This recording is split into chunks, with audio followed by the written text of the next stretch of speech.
Hello Year 11. This short video is going to talk you through the requirements for your first English assessment for Task 1 2023 Reading to Write. Okay, so as you can see on the board here, this is your first assessment task and it is weighted at 30%. We'll talk about it more, but it's essentially composing a portfolio of writing that will be due on the 30th of March by 4 p.m. Notice that it says by 4 p.m. So you'll be submitting this online and it closes at 4 o'clock. So you need to manage your time very carefully to ensure that it is in before the 4 o'clock deadline. Okay, so for the Reading to Write unit, you are going to be writing in class in 4 different styles. Analytically, meaning essay, imaginative, meaning a narrative, discursive, and persuasive. So throughout the term, throughout the unit in class, you're going to be developing skills in how to plan, draft, and edit pieces of work according to these 4 forms. Come week 10, what you will be submitting is 2 of what you think represents your best writing.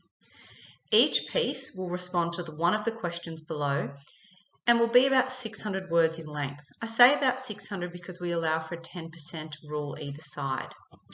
So when it comes to picking your best 2, pick the 2 that you think showcase your range of skills and those that are going to best demonstrate your writing skills according to the question and the marking criteria, which I'll show you in a second.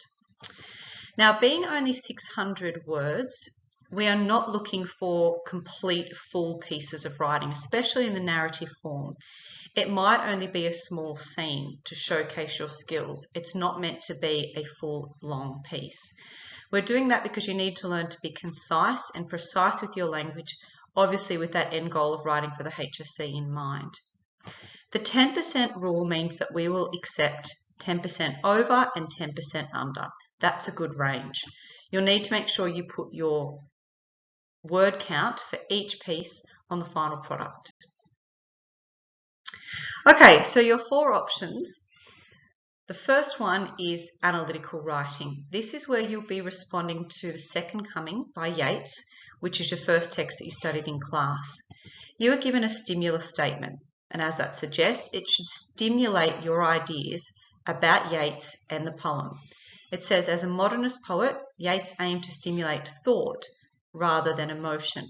Now, the idea of a stimulus is it should provoke some sort of thought, engage you with the ideas of the question.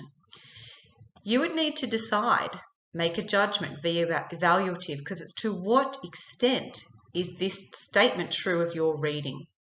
Now, when we say your reading, we are looking for you to have a personal voice and have ownership of your ideas, but that's not meant to be colloquial or conversational. It will still be formal and it will be academic. Option 2 is the imaginative. This will be responding to the second piece that you studied in class, The Ones Who Walk Away from Emilus. For this, you need to pick one of the quotes on the board as a recurring motif. So be thoughtful about how you use that motif. You've got 3 options there, so there's a lot of choice in this assignment. It should serve your purpose. It should work in cooperation with your greater themes and your greater authorial intent. And we've told you on the screen here that one of the things we want you to work on is that idea of a moral dilemma, because that's what her piece does. When we're looking at these pieces of great writing, we should be learning from these writers to employ these same strategies in our own work. So how can you raise a moral dilemma? Ask the audience to be thinking morally or questioning ideas. And again, note the 600 words. We are not expecting a complete beginning, middle, and end, but rather you might want to think about it like an interesting extract from a larger piece. Option 3 is the discursive form. This is when you'll be responding to Zadie Smith. So again, you've got choice, particularly in what you can talk about with the discursive. There's lots of flexibility and opportunity for you to have real ownership over your ideas. So you'll be writing a discursive piece that addresses any topic of interest other than climate change, because of course that's what she's addressing.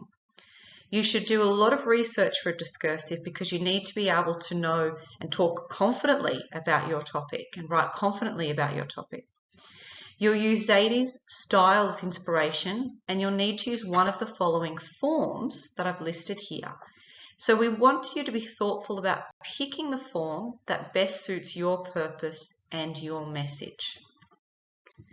Now, the fourth option is the persuasive option, where you'll be inspired by Stan Grant's The Australian Dream. Now, in this, you still have a lot of opportunity for ownership and flexibility because you get to pick a topic that's interesting to you, but you do need to write in the speech form. So if you pick option 4, it has to be in the speech form. And again, you need to pick one of the following lines from his speech as a recurring motif. Think about what line works best in cooperation with your own style and your own message as an author. So you've got 4 options. I would urge you to pick the ones that you think best represent your abilities as an author. Okay, so a few administrative things. Your teacher will be giving you feedback on this. You can submit a draft. We are limiting it to 1 piece of writing. So I would urge you to pick the section that you think you're really struggling with the most. So perhaps if you want to pick imaginative and discursive, you've been doing imaginative since Year 7, you might want to submit the discursive one because you feel less confident.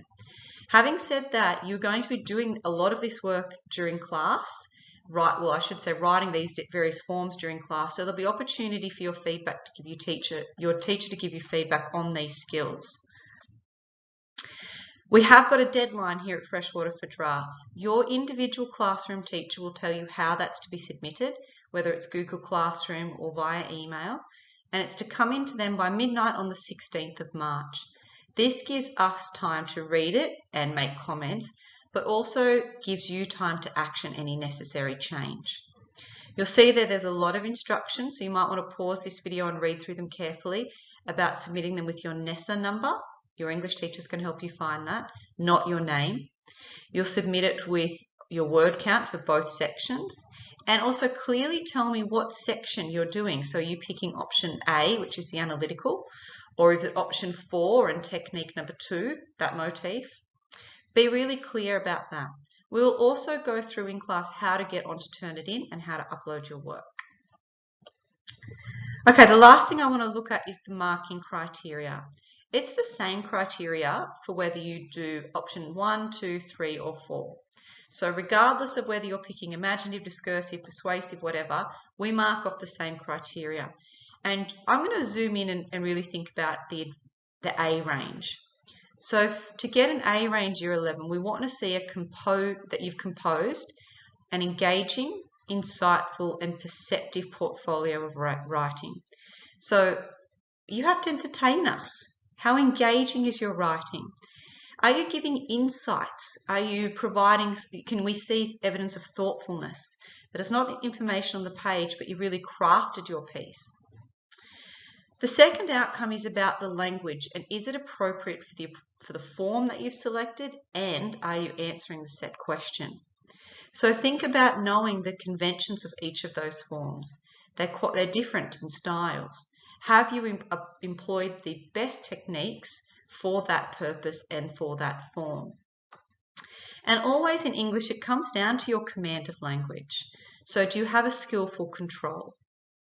Are you writing with poise and polish? What is your language? Is it mature and sophisticated? Is it engaging? Now, the band descriptors, moving from A down to E, you'll see that the skills that we're assessing stay the same, but how we describe them will move down to, say, effectively, adequately, then towards limited. Okay. I hope that this has helped make your first assessment task clear. Of course, if you have any questions, please ask your classroom teachers, or you can see me in the staff room. I'm happy to help in any way. Please be mindful of all of the NESA requirements about submission and illness, misadventure, and things like that. Again, if you have any questions, please see your teacher or me well before the due date. Okay, good luck and work hard.